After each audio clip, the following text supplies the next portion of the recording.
Hi everyone, this is Jamie, Shanks, and Jon Miller, and we are here to present you the state of account-based sales development. And this is based on empirical evidence. This is based on research that is going to be able to help you understand the why, the how, and what to do next.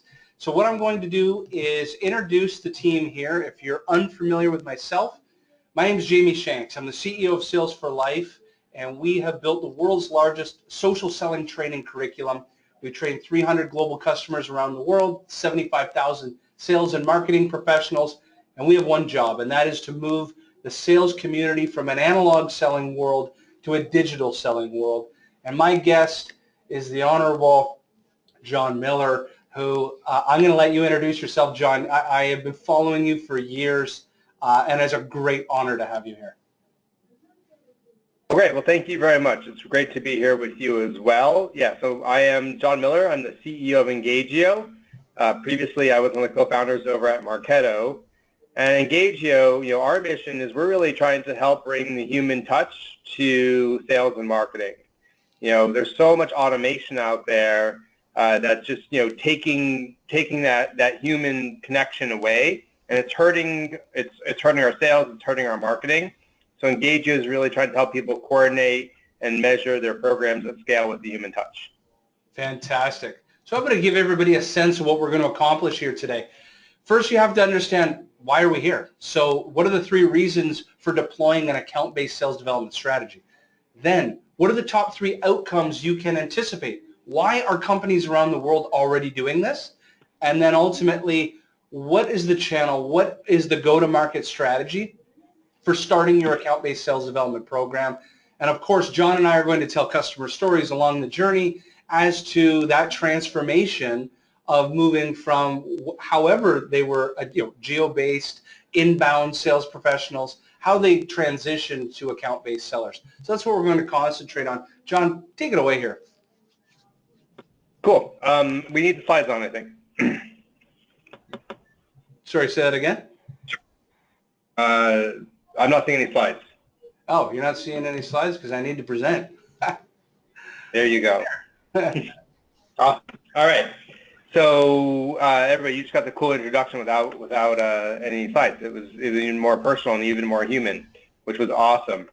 So we'll focus everybody on the slides for this part. All right. So what are we talking about here? We're talking about nets versus spears. Let me explain what I mean by that. Back when I was at Marketo, about 80% of all of our pipeline was coming through our demand generation funnel. So marketing would generate leads, we'd pass them to sales development, qualify it, and boom, create opportunities. But as we were looking to scale, we're looking to grow faster about a year before IPO, we found that, that wasn't enough. We needed new ways to grow. And we had started, we created a list of targeted accounts, and we started doing outbound strategies to go after them, because it turns out, they weren't necessarily coming to us. We had to go to them. And that's when I started using this analogy. The kind of marketing and sales we had been doing was like fishing with a net. We didn't care which fish we caught, we just cared, did we catch enough total fish? But as soon as we started working on a named list of accounts, we were not fishing with nets, we were fishing with spears and going after the big fish. It was just a fundamentally, completely different go-to-market model. And to be honest, tools like Marketo, Eloqua, HubSpot, were not really the right tools for that. And that's ultimately what inspired me to start Engagio, to be the platform for spear fishing in much the same way that those other tools are the platforms for net fishing. So in this world of spear fishing, outbound account-based activity, turns out that account-based sales development is the single most important tactic that you have. According to Topo, account-based sales development has better results than any other account-based activity. So what makes account-based sales development different from all the other, kinds of sales development that we've been doing for years? Well, first of all, it is outbound, but it is very much not the Aaron Ross kind of predictable revenue style of prospecting. The lost lamb that's just reaching out saying, hey, who's the person responsible for, IT infrastructure at company XYZ? Account-based sales development, it's not blasting out emails, for your field sales team. Sending more sales spam to your most important people at your most important accounts isn't going to get anybody anywhere. And account-based sales development is not about volume, right? It isn't about how many emails you sent or how many dials you made. Activity metrics are always important, but those are important as a way to diagnose why something might not be working, as opposed to the outcome in and of itself. Account-based sales development is about focusing your energy on the most valuable accounts. And by focusing, it's not spray and pray. You're able to spend the time to research and be more relevant, to multiple people at that account. It is about enabling challenger sales style conversations, where we're actually going to be disrupting the status quo of our buyers at our target accounts and teaching them something new in a way that's tailored to the way, to their specific business. When you can do this, it has benefits of bigger, more strategic deals. On the next slide, I can illustrate kind of what that looks like at a high level. Number one, the economics are better. Not surprisingly, if you proactively go after big fish, you will get bigger fish than if you just wait to see who you catch in your net. When you are reaching high into larger accounts, when you are creating the opportunity and not ending up as column B when they come to you, in many ways, by definition, you're going to just get better economics, higher ASPs, which everybody wants. Second, why is ABSD hot right now? Well, it's hot because more and more companies are realizing they're getting a declining return from inbound channels. Inbound only gets you so far. Demand gen can only get you so far. And people are finding nets only get you so far. In many businesses, they're realizing that they need, those channels are saturated, or they need new ways to grow. In the early days of Marketo, all I had to do was write a blog post on a topic, and we'd end up ranking on the first page of Google. Now buyers just, are overwhelmed with marketing activities, and we need a new way, a new set of tools to reach out to them. And lastly, this is happening now because the technology is finally making the human connection available at scale.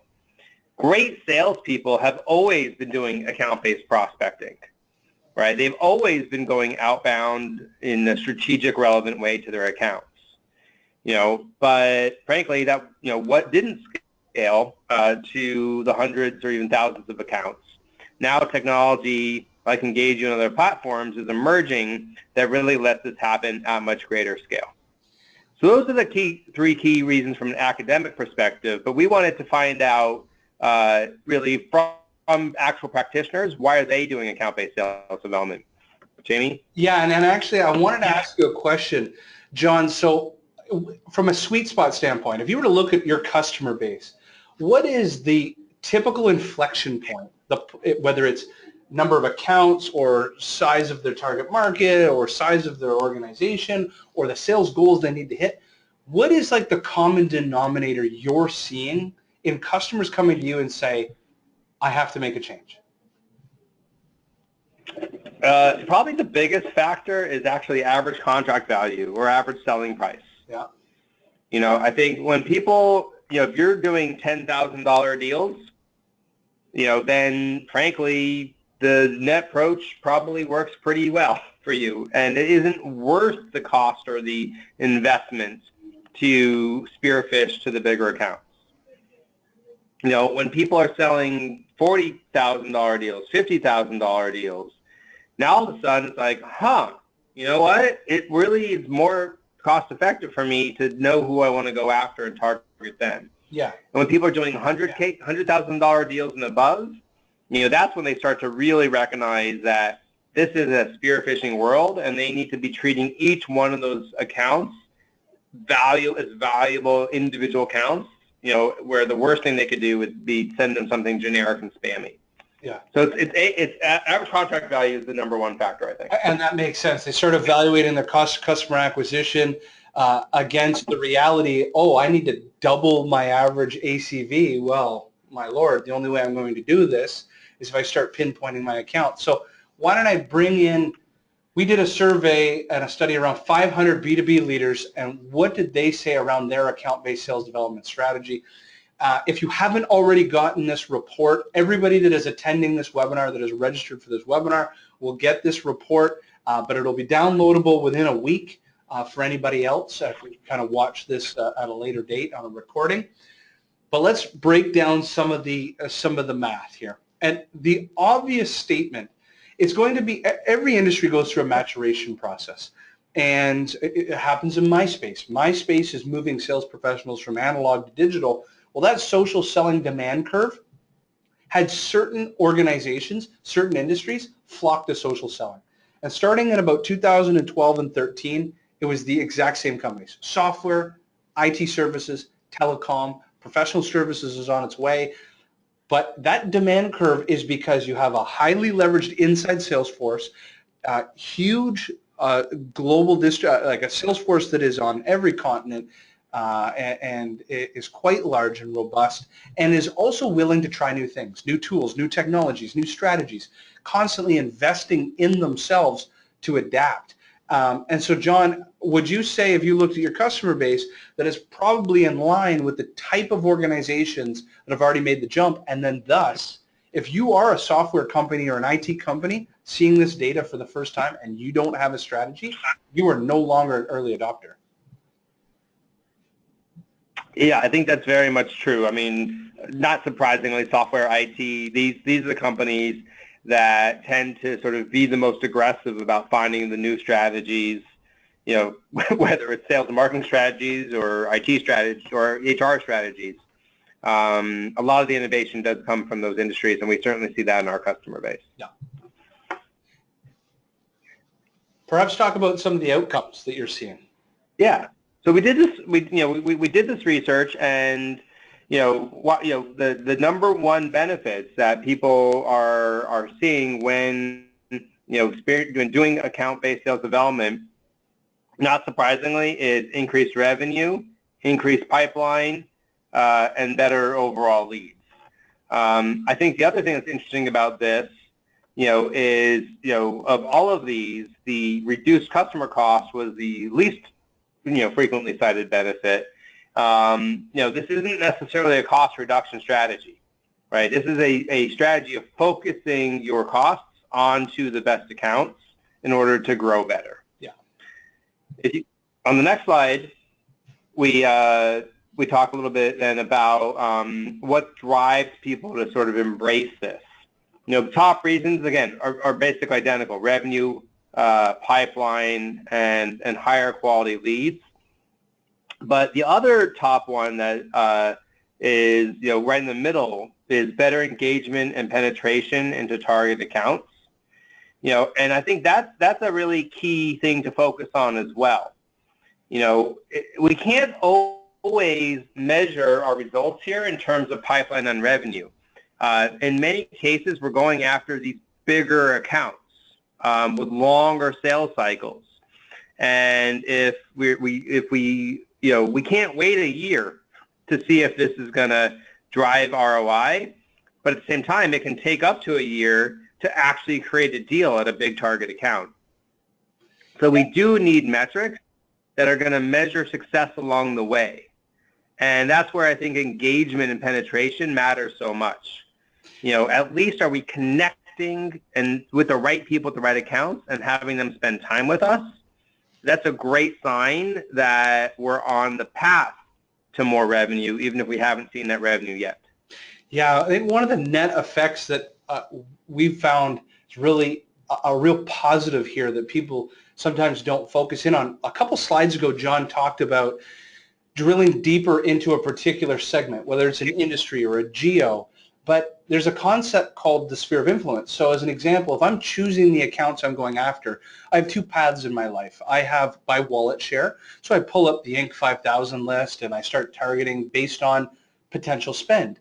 But then there's a concept where I'm reverse engineering the social networks or just the networks in general or competitors of the accounts I'm already winning. So if I want to go deep, deep, deep into, the cybersecurity stuff, by you targeting the one and winning the one and building a use case, now you have the authority to start going after all the other cybersecurity companies. And it starts to multiply itself. You win 2, then you win 4, then you win 8, then you win 16. And that's another reason to do this is you could kind of capitalize on a particular market. Yeah, well, I think, that's one of the beauties of your spearfishing is you get to pick who you're going after up front. Yeah. And, being, one of the most important things is the smarter you can be about focusing on the best opportunities, the more effective your results. Absolutely. So let's dive into your what you're seeing here with getting the best yield and throughput and satisfaction from your ABSD strategies and efforts. And in fact, one of the things that I'll just bring up, and I kind of look at it as my own business, is around controlling your own destiny. I think that's like if you look at here, this survey, extremely satisfied, fairly satisfied. The why, like why did we do this and what are we getting out of this?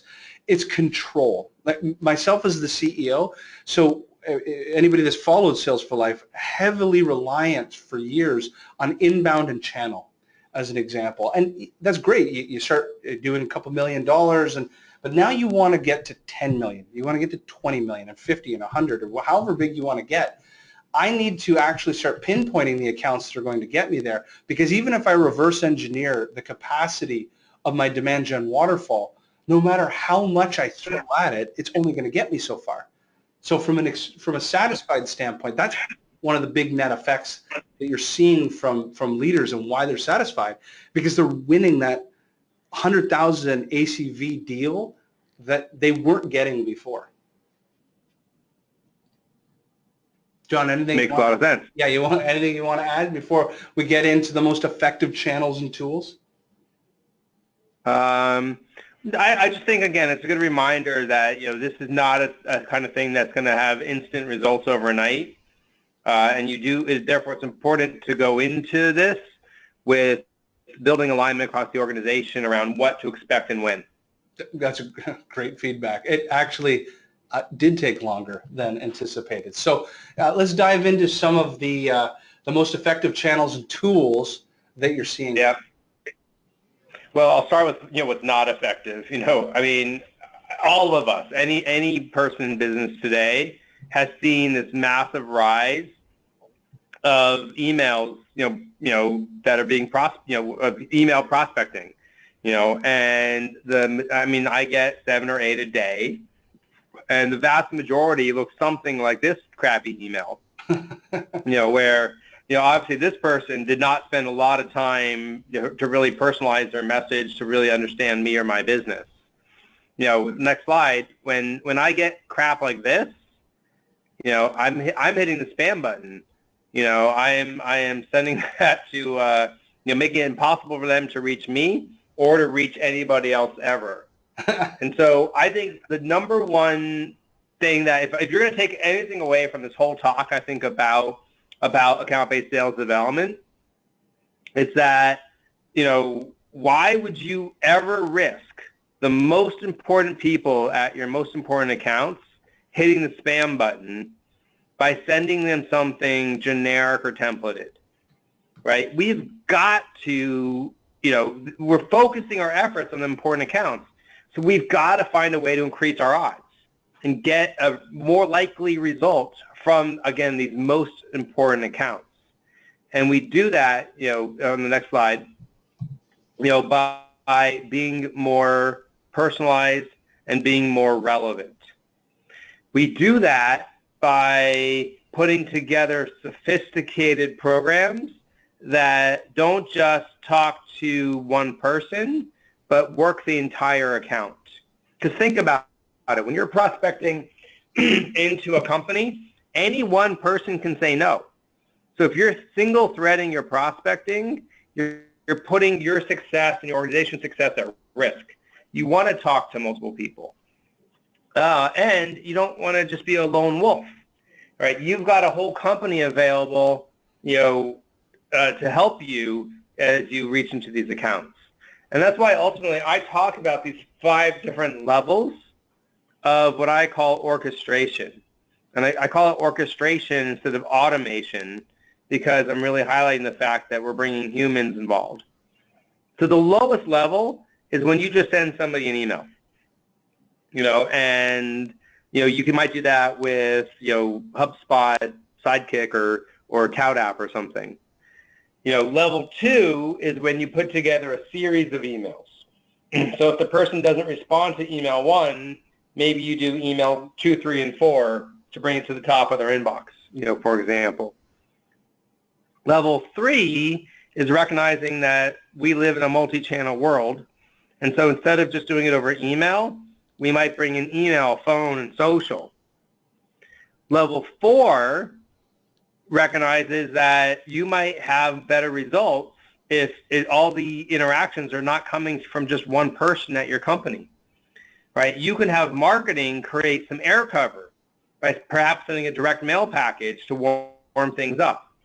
You can have an intern research the account and then draft the customized email and then have it actually sent from an executive or one of your salespeople. And how do you coordinate these interactions across multiple people? And then lastly, the highest level, as I said, is really not just reaching into one person, but reaching into the whole account so that no one person can say no. So ultimately, this highest level, we can go to the next slide to talk about this, is what I really call about doing an account-based play. Because you've got your whole team who's reaching out to the account, marketing, sales, executives, sales development, and you've got the whole account you're reaching out to. So it's like X's on one side of the chalkboard and O's on the other side of the chalkboard. And the play is all about who's going to do what and when. And this really is the idea of orchestration, right? We're going to automate what we can, but then we'll bring the human touch in where appropriate, because that human touch is going to be what makes things relevant and personalized and less likely for our prospect to hit the spam button.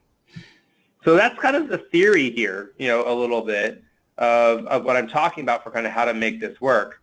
And then we saw some similar insights in the data. Yeah, and actually, and John, quick question. One's going to be an obvious part of the question, but then how do you solve it without? So how critical, I'm running account-based plays, I'm selling into the software space, or I'm selling into the banking industry. How critical is it that my marketing team is attached at my hip, helping me along that journey, building me the storyboard for that particular customer? I'll ask that, and I think that's an obvious question, but then what do sales teams do where their marketing team sits in another city or another country, and there's just such a silo between sales and marketing? How effective can the sales professional be who's autonomous? Well, I think the question you have to ask is, let's say you're not doing this in conjunction with marketing and your competitor is, who do you think is going to win? Yeah.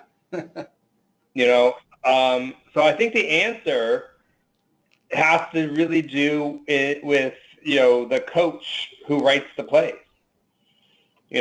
Whether that's a marketer or a salesperson or somebody who sits in between, I think somebody should be thinking about the playbook. And the playbook is basically says who on your team does what when. Yeah. And a good coach will have multiple plays. And then you as a salesperson, you're like the quarterback, and you're going to decide, okay, based on what I see, I'm going to call this play. Absolutely. But if you set that up right, then marketing knows what to do when you call that play. They know to cut left and then, do a block or whatever. And so that's the key is having using your playbook as a way to really make sure that all the activities are coordinated. Now, I will say that's pretty manual at a lot of companies, and it is part of the reason we built Engagio is to help streamline that stuff. Yeah. But ultimately, it's the playbook that is what makes things work. And you probably heard in John's language, these mediums are all piece of the puzzle, all the communication mediums. He talked about phone. He talked about email. Remember, social is just a piece of either the data, the find and research part, or the engage and educate piece. It's just a piece of that puzzle, because as you see here, there's pay-per-click advertising, there's direct mail. Dan, who put on our team, who put together this deck, who's been running account-based sales development plays in our organization, put together a pinata strategy, and the pinata was stuffed with our social selling mastery book and market intelligence of that company versus their competitors, all put in a big giant box. And the reason all of this is done is, what is the intent of account-based sales development? First, to create interest and intrigue, to get in the door, and then eventually to, as John was talking about challenger selling, I need to teach, tailor, and take control. I'm going to need to put them on a nurture track, because guess what? As the challenger customer would say, the plate spinning theory, you're going to have people learning at different speeds. And your sales cycle might be 6 months to a year to 2 years. I'm going to need to continue to push them off their status quo, continue to educate them properly. I'm going to need a whole cadence for there. So I've actually always looked at ABSD as a two-part series. The part of getting me in the boardroom or on the go-to webinar, and the part that is keeping them engaged for the remainder of the customer journey or the buyer's journey. So that's what you're seeing in front of you as data points. Social is a medium, as is all of these other touch points. And I do think it's worth pointing out that this question is asking what do people use, as opposed to what's the most effective. Right? Like we have found internally, and a lot of our customers have found, that direct mail plays a huge role. Huge. Like your pinata. Because think about how many calls we get per day and how many emails we get per day, right? Like you can't call me. I'm uncallable. I hear hundreds of salespeople saying challenge accepted. But I'm uncallable. And then, I get so much email that I just hit spam on, but a package shows up on my desk. All right, I'm going to look at that at least. Yeah. And so the key is don't do random acts of marketing or random acts of sales development. The key is to orchestrate these things into plays. Yeah. And so maybe that does involve marketing sending a direct mail package, and then sales, having a nice, smart, personalized, coordinated follow-up. It's when you get the things working together is where the magic happens. Absolutely. And I'm going to touch upon where does social fit in that cadence. And I want you to reframe it just from social, but also think of it as digital. As an example, we use Vidyard Viewed It. And within one of those plays, John calls them plays, some companies call them cadences, whatever you'd like to call it.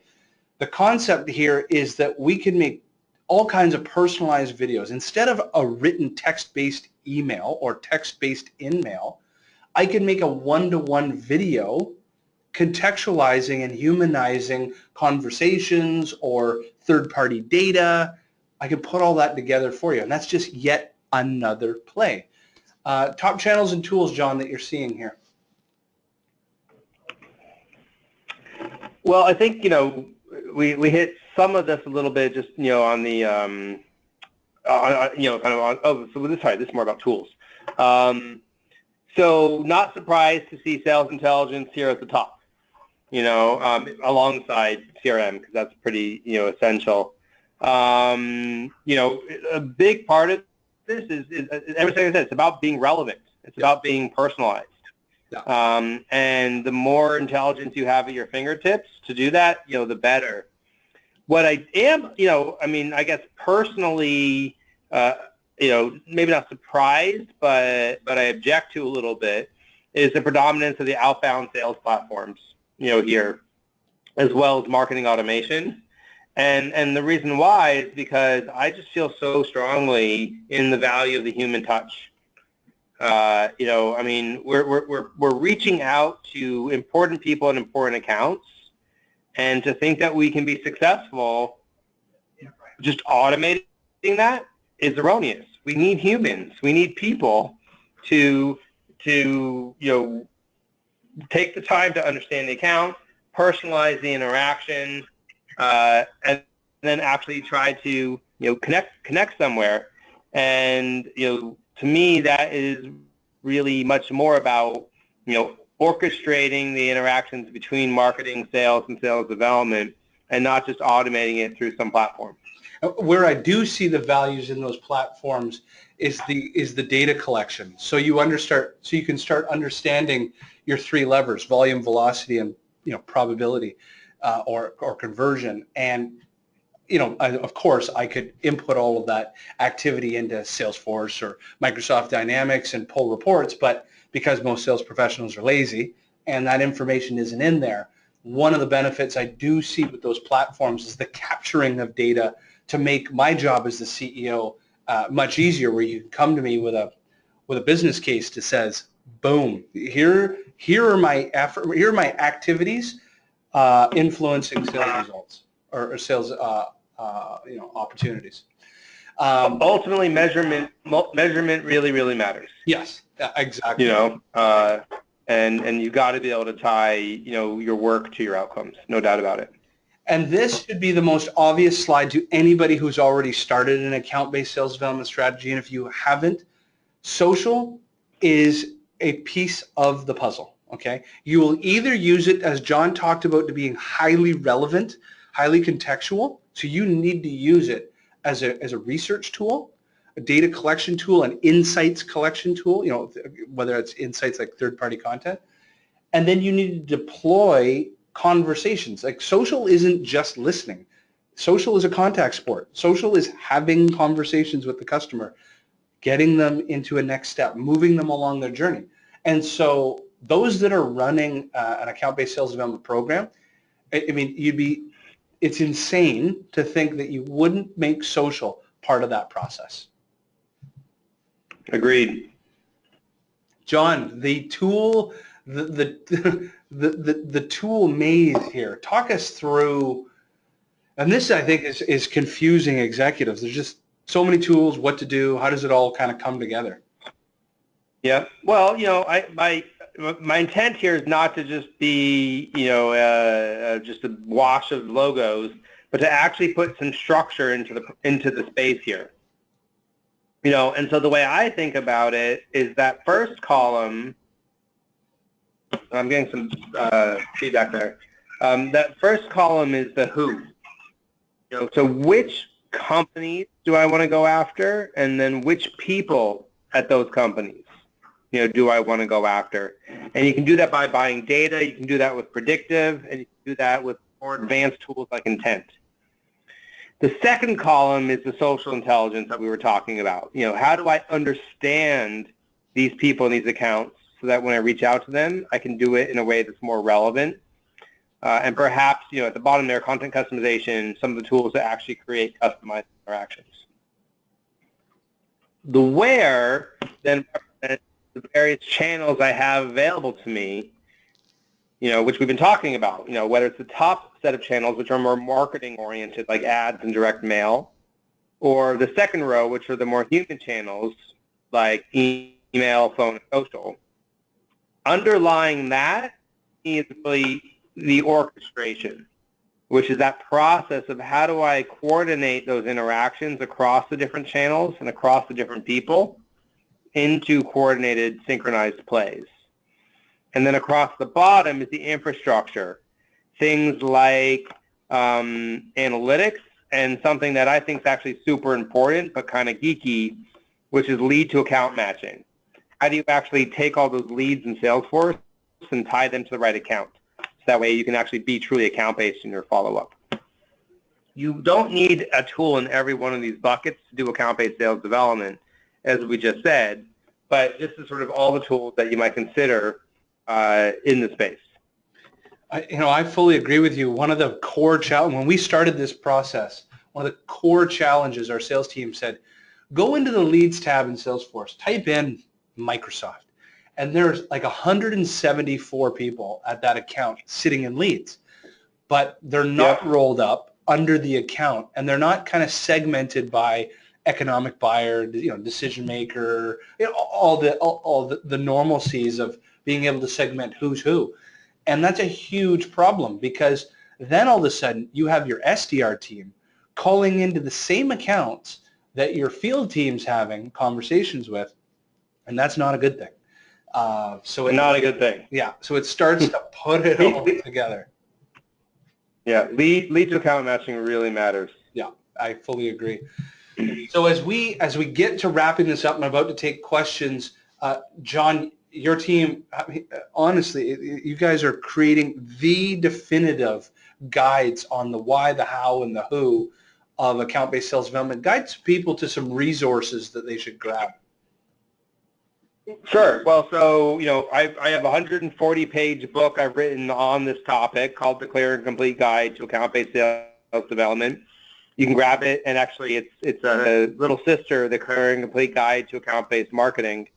Those are both over at engagio.com/guide. We also have another book that we wrote, aptly titled How to Not Send Really Crappy Cold Emails, where we've dissected a couple dozen emails that we've received about what works and what doesn't work, and shared some practical tips there.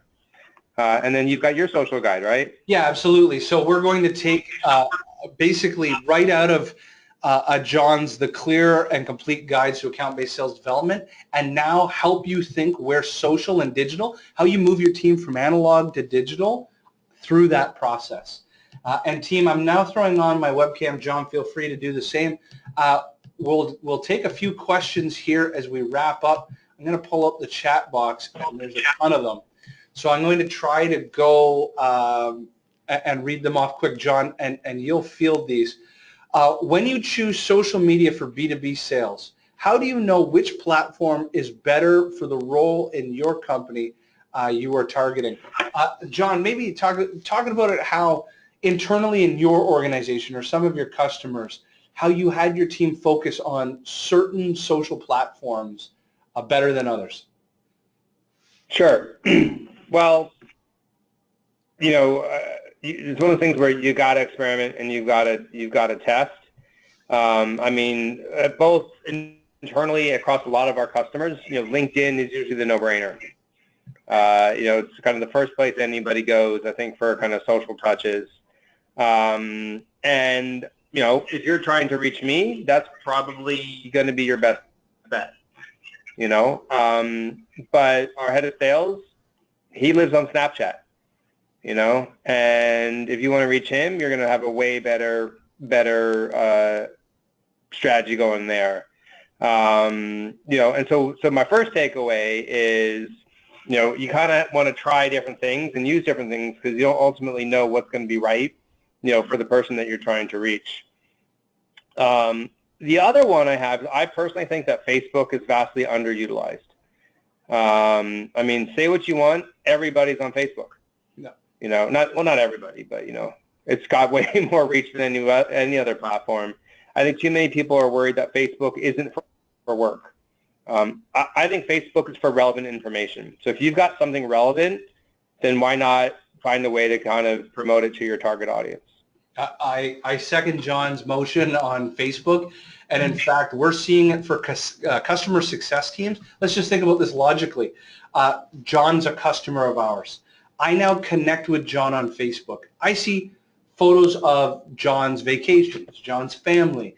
I get to learn more about Jon on a personal level. So now, when I'm in the boardroom or I'm on a phone conversation, I now can structure the way we speak very differently. And over time, it's more difficult to just get rid of a tool or a vendor than it is to get rid of a relationship.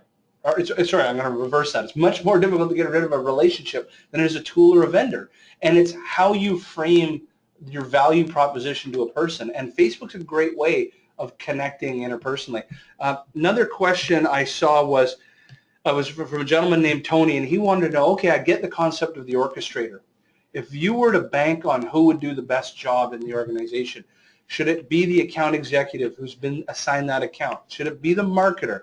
Also related, who designs the play? Who's going to be the ultimate quarterback? Yep.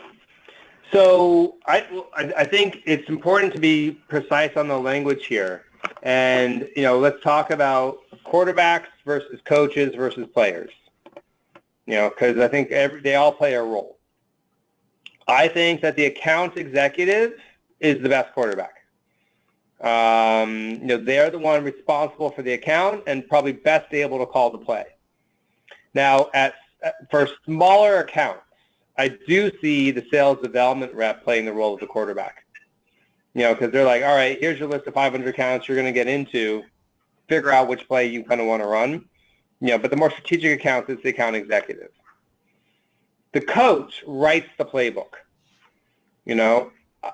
I generally have found that a marketing operations, or your enterprise field marketing person has the skills that are most often aligned with creating really good plays, right? Messaging for the buyer, thinking multi-channel, kind of pulling all those together.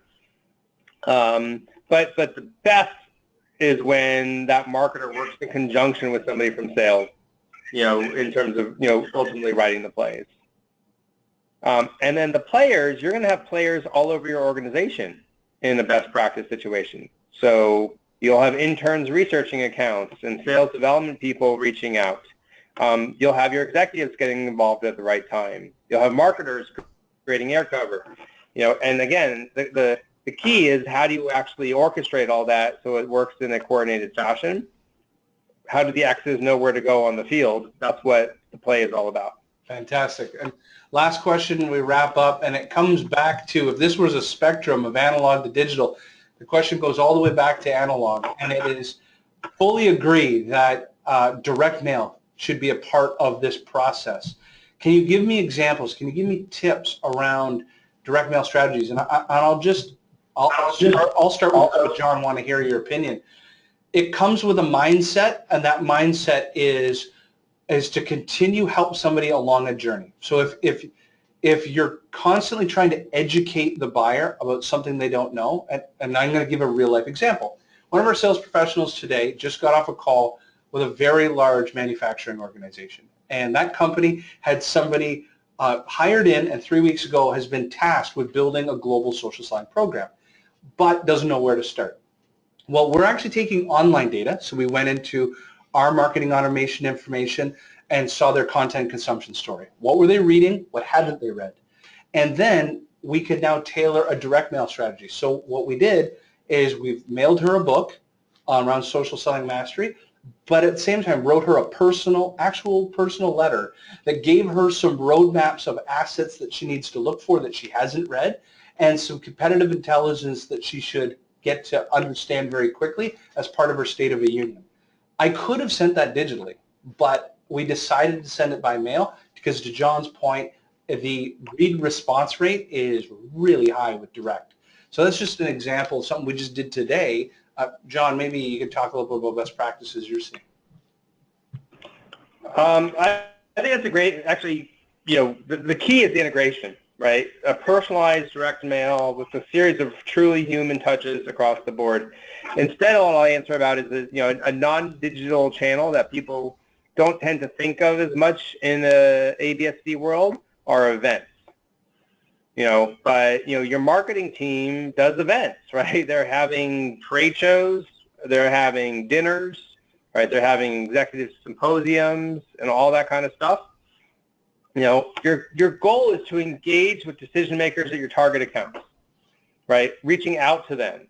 And it's, I think it's, if you have an ABSD mindset of how do I drive attendance to that event, how do I get the right people to show up at that dinner where my customer's speaking, that's creating engagement just as much as any other kind of more traditional prospecting. Yeah. So thinking about how events fit into it would be probably the other thing I'd talk about. Fantastic. Well, team, I'm going to stop the recording now. John, it was a great pleasure.